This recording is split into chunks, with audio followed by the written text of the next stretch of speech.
بسم الله الرحمن الرحيم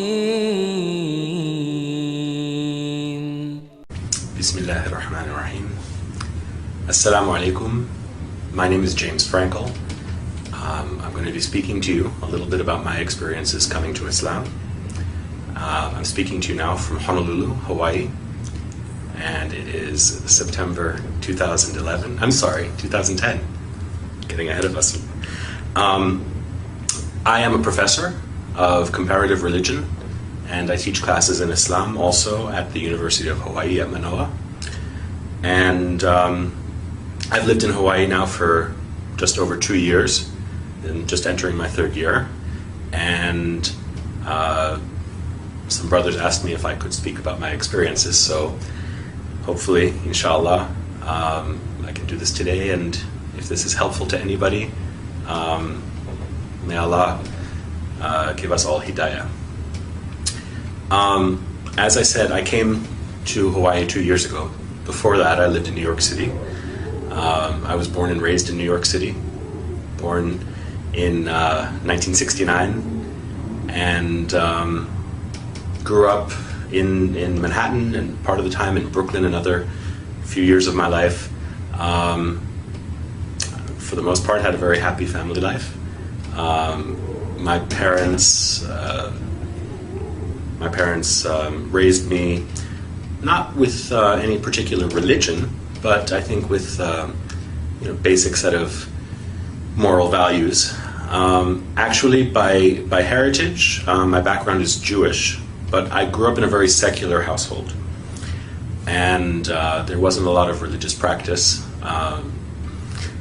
The only connection I really had to any kind of traditional religion was from my father's side, my grandmother, my father's mother, who was a practicing Jew. And, it's from her that I learned a few things, Bible stories of the prophets.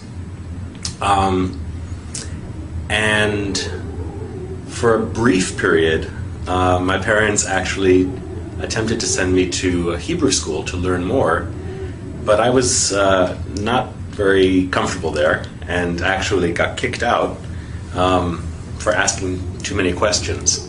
So this is probably my character, and it has brought me, I should say, to where I am today. As a professor and as a Muslim, I continue to ask a lot of questions. So I grew up in this way, without any real religious foundation, and this continued through my life into my late teens, and I was actually at the age of 13. I had two experiences that are worth mentioning. One, I read the Communist Manifesto of Karl Marx and decided that I was a communist at age 13.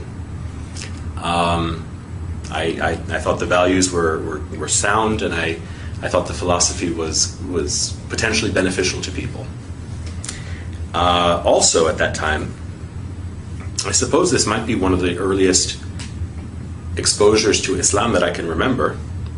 My best friend at that time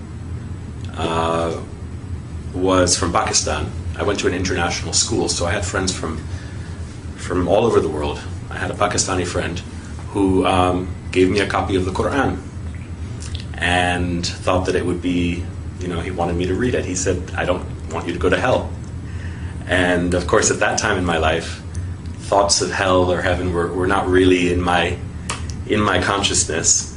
And I think I took the book and put it on my shelf, and there it stayed for many years without being opened. A couple of years later, I think I became quite disillusioned as I learned more about the way that communism was actually practiced in many countries in the world. And so I gave up that philosophy as well. And it really wasn't until I entered university that I began to ask the questions that would lead me directly onto this path. I think as a child I was always thoughtful and always wondered about the meaning of life and those basic questions of why we're here and where we're going, why we suffer. All of those things were always present in my mind, even as a child. But as I got older, and when I went to university, I focused a lot more on my studies until I had a particular experience.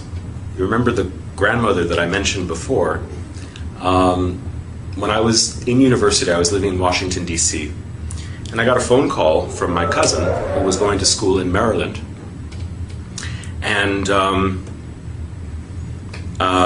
it was a surprise visit from my grandparents and my aunt and another cousin, and they took me out for dinner. And I spent the evening basically just talking to my grandmother. I told her about my plans to start studying Chinese, which I was doing at the time. I told her about my plans to move back to New York, to transfer to Columbia University. And it was almost as if I saw her and she was giving me her blessing on all of these various decisions that I was making in my life as a young adult. At the end of the evening, I was walking her to her car, and in the parking lot of this restaurant, she turned her ankle and she tripped. And I asked her, "Grandma, are you okay?" And she said, "Don't worry about me. Just worry about yourself." Okay, I thought. And then I continued to walk with her to the car. I opened the door. She got in. I kissed her goodnight. And I said, "Well, I guess the next time I'll see you will be for Thanksgiving when I come back to New York." And she said to me, "God willing." And okay, I didn't think much of it at the time. I closed the door and off they drove. My cousin took me back to my dormitory, and I went to bed. And early the next morning, I got a phone call, and it was my cousin. And I asked him why he was calling so early. And he said, there was no other way to say it. He said, "Grandma died." I said, "Really?" I thought he was joking, maybe. I said, "What are you talking about?" And he explained that she had a heart attack in her sleep. And of course, her final words to me, were echoing in my ears. I said, "I'll see you soon." And she said, "God willing." And I said, "Are you okay?" And she said, "Take care of yourself." So to this day, it was an unexpected visit, and of course an unexpected departure for her. And to this day, I can only wonder, about the meaning of that encounter with my grandmother, who, of course, as I said, was my only link to traditional religion. I went back to New York for the funeral, and it was a traditional Jewish funeral. And the rabbi who was giving the eulogy spoke about my grandmother and said, "Sarah was a rare treasure," he said. "She was like a jewel, and now God has taken this treasure back to him." I said, "Okay, that's what rabbis would say."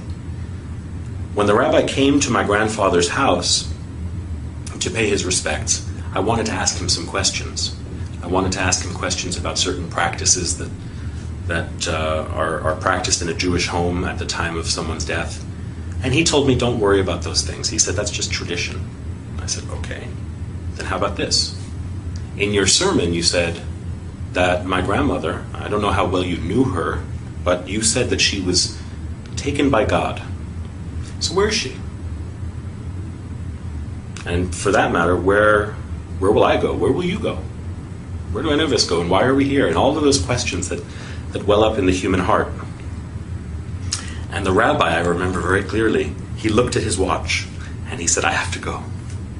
And I don't think that he realized how angry that made me. I also don't think that he realized at that time that he set me on a course that would lead me to where I am today. Because I became very interested in those questions. And at first I thought I would try to answer those questions, paying respect to my grandmother's memory. I would try to find a Jewish community where I could answer those questions. But the communities that I found, and again, I was just 18 or 19 years old at the time, the communities that I found were not satisfactory to me. And I asked the question which I had asked many times as a child, is God only the God of the Jews? There are only 20 million Jews in the world, and yet there are billions and billions of other people. God created them also, right? So I began to study on my own. I began to read the Bible. And that summer, when I was in England, I was there for an internship. There were some Christians, some evangelical Christians, who sort of approached me and wanted to socialize. Of course, they also wanted me to accept their faith. I thought, okay, why not try Christianity? I've never really thought about it. And in reading the Bible, I came to develop a very strong feeling of love and respect for Jesus. But that extra leap that they wanted me to make to accept Jesus as my Lord and my Savior was not one that I could do. Jesus for me was more like a big brother. Jesus for me was more like a teacher. Jesus for me was a Jew. And I couldn't accept the claims that they were making about him. But as I said, I did develop a very strong feeling of affection towards him. I thought, okay, I'm not going to find any answers to my questions. On my own, I studied other things. I studied Eastern philosophies, Buddhism. I read the Upanishads.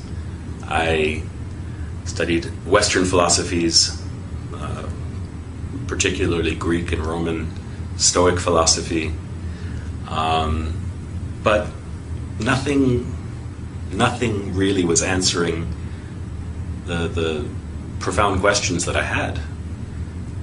And one day, I was back in New York, just before I began my semester at my new school. And I was at Times Square, and this was back in the early 1990s. So Times Square was very different than it is today. It was much more seedy, kind of raw place. There were drug addicts and prostitutes, and there were all sorts of religious preachers. And I remember speaking to one guy. I always love to talk to people about religion, often as a skeptic. And there was one guy who was a Jew for Jesus. And he was telling me what he believed, and I had heard it before. To me, it was basically Christianity. And he asked me if I would pray with him. And I said, I'm sorry, I don't believe what you believe. He said, do you believe in God? And I said, I think I do. And he said, then pray with me. We'll just pray to God. And he put his hand on my shoulder, and closed his eyes, and started speaking to the Father.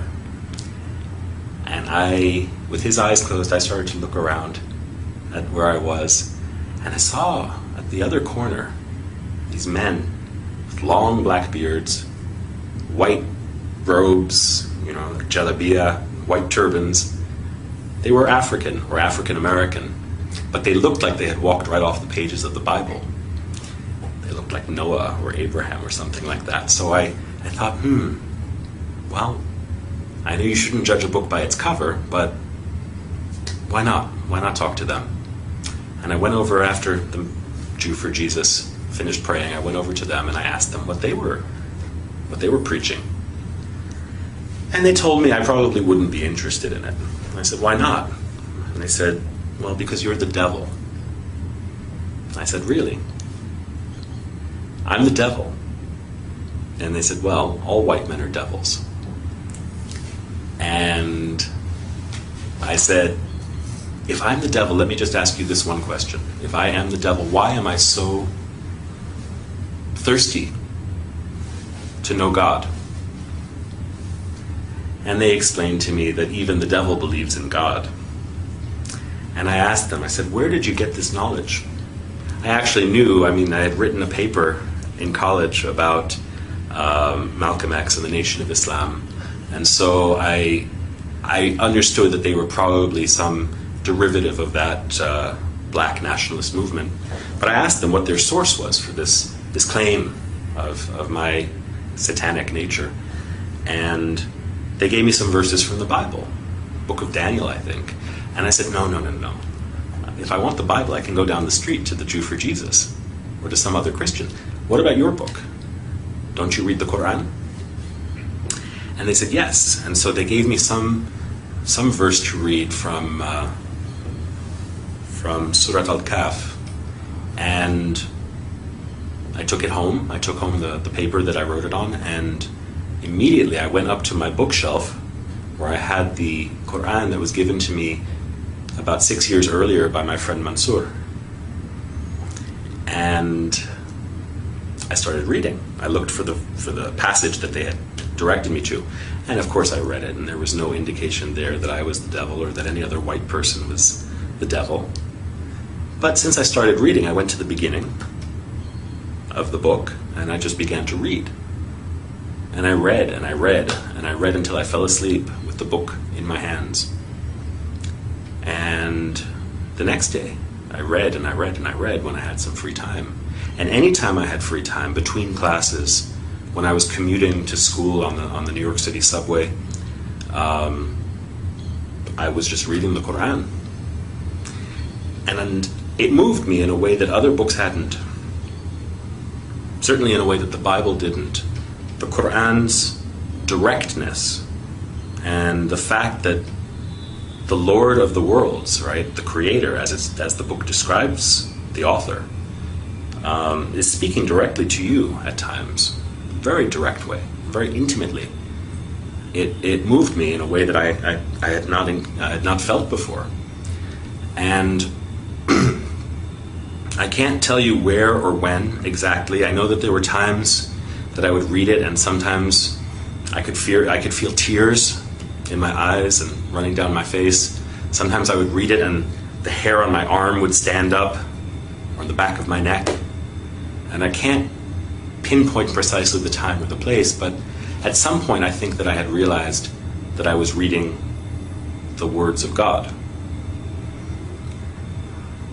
Well, around New Year's of that year, this is, I guess, about 1990, January of 1990, I was out with some friends from high school. We were having coffee, and we were just talking about what was going on in our lives.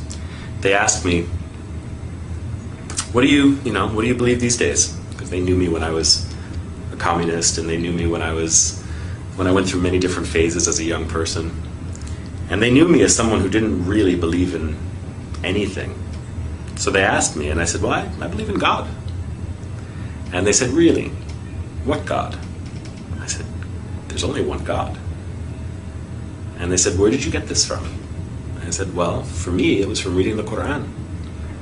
And they said, so you've been reading the Quran, so you must believe that this is the message of God and Muhammad is the messenger of God. And I said, yeah, I guess so. So they said, okay, let me get this right. You believe that there's only one God and that Muhammad is his messenger.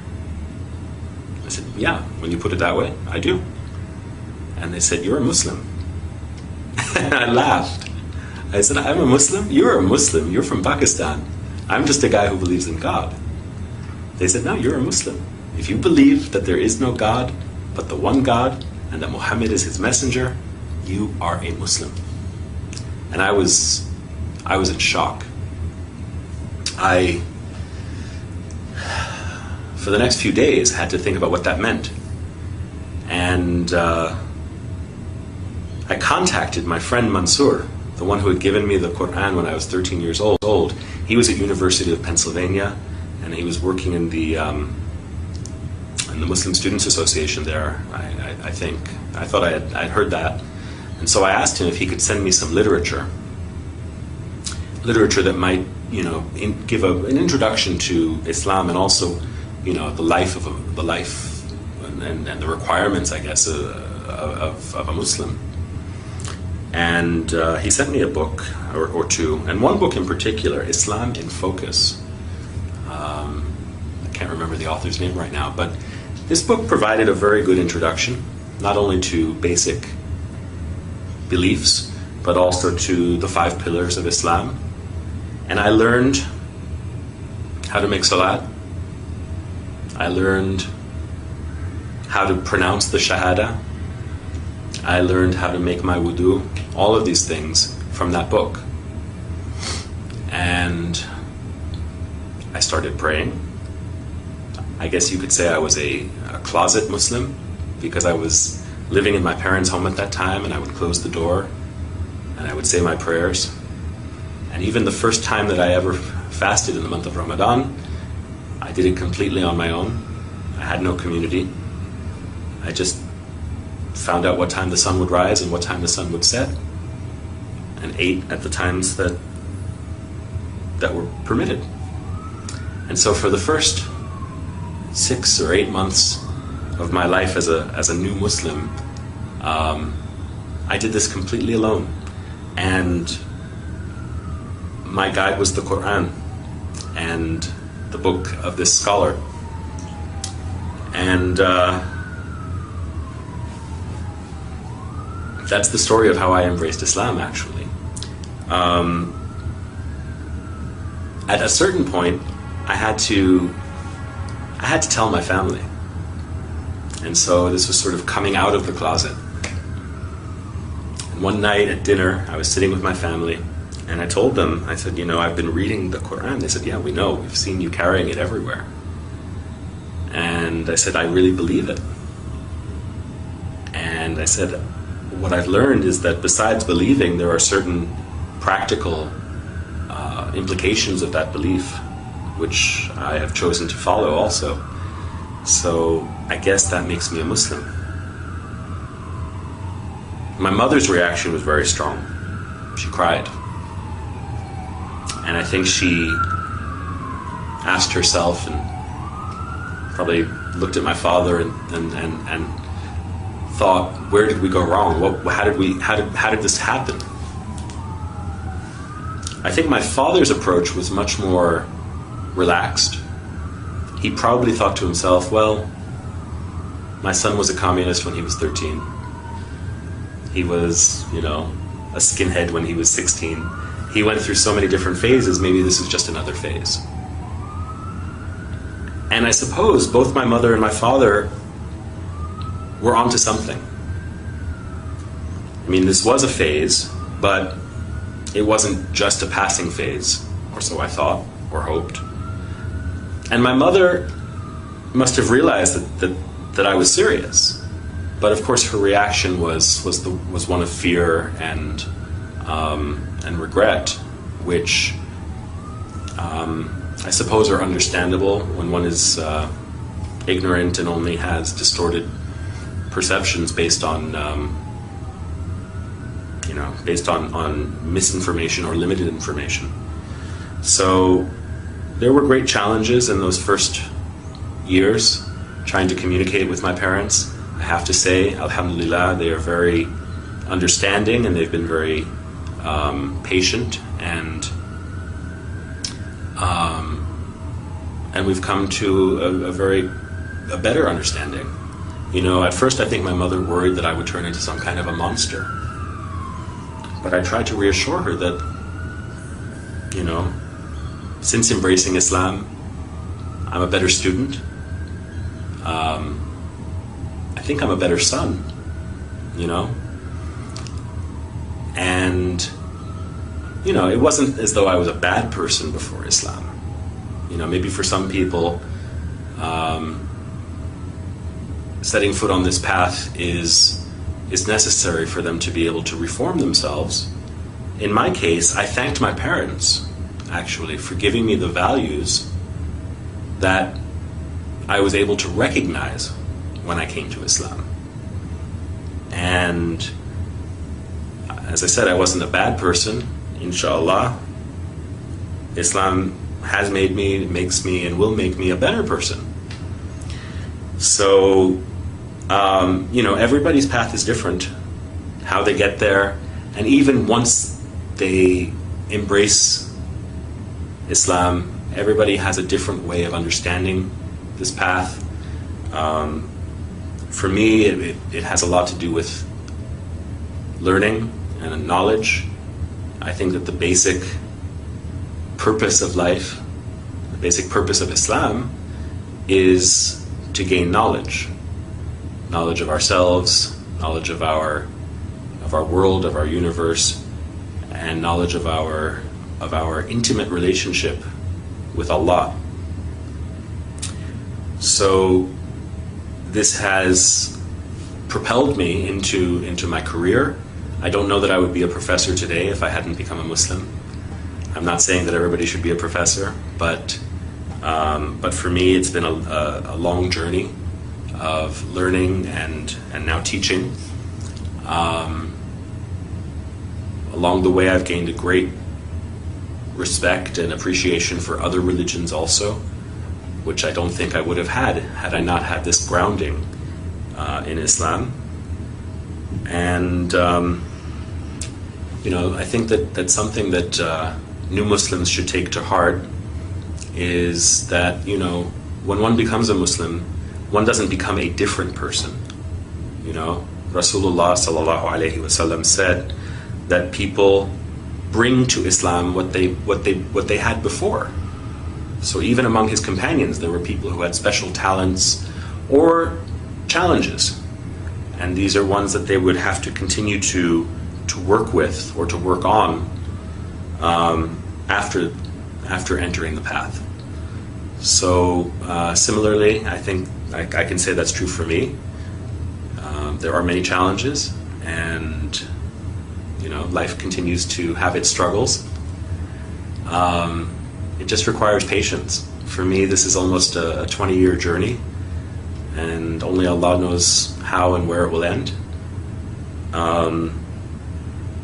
So my advice to new Muslims, or even to people who have been Muslim for a long time, is just to bear with patience and see what Allah will surprise you with.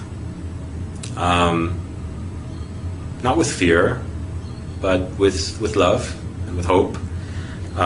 If there are non-Muslims who are hearing me today, I think you owe it to yourself to know as much as you can about the things in the world around you. Islam is certainly present in the world. It's almost unavoidable in the news and in the world around us. And if you don't know any Muslims, probably will at some point. I think it behooves all of us to know each other. So, if you're curious, there are lots of resources out there. If you're in Hawaii, give me a call. I'm at the University of Hawaii at Manoa in the religion department, so if I can be of any help, let me know. And even to those people who are from Muslim families or who are, we can always increase in knowledge and in compassion and in love for each other. So it's that's my wish for all of you, and thank you for listening. With that, I say Assalamalaikum wa rahmatullahi wa barakatuh.